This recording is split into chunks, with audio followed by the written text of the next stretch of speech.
Et quel bilan peut-on tirer de cette tournée africaine du chef de la diplomatie américaine? Quelle relation l'Afrique peut-elle espérer avec les États-Unis?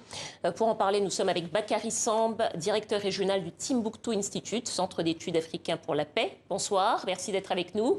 Alors, pendant les 4 ans de la présidence Trump, on a été habitué à une Amérique peu intéressée, voire condescendante avec le continent. Quel type de relation les États-Unis de Biden pourraient mettre en place avec l'Afrique?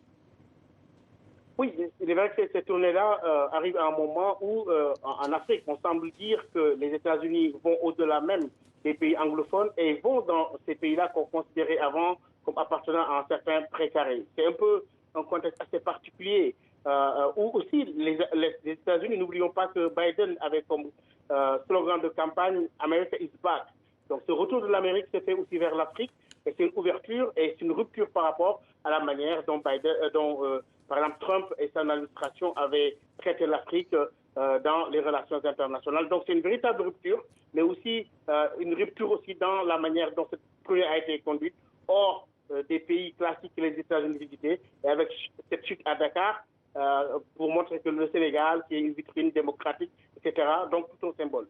Monsieur Samb, dans le contexte actuel, dans le contexte sécuritaire du Sahel, est-ce que les États-Unis peuvent être un partenaire clé dans la lutte contre le terrorisme, en quelques mots? Oui, les États-Unis ont toujours été impliqués dans la lutte contre le terrorisme, mais simplement les États-Unis avaient scellé la problématique en deux.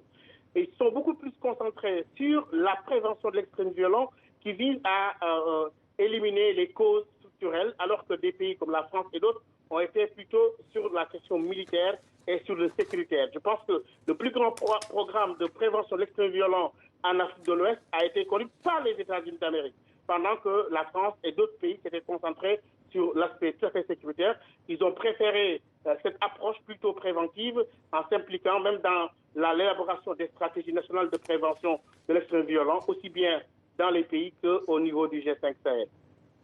Bakary Samb, directeur du Timbuktu Institute, directeur régional du Timbuktu Institute, Centre d'études africain pour la paix. Merci à vous.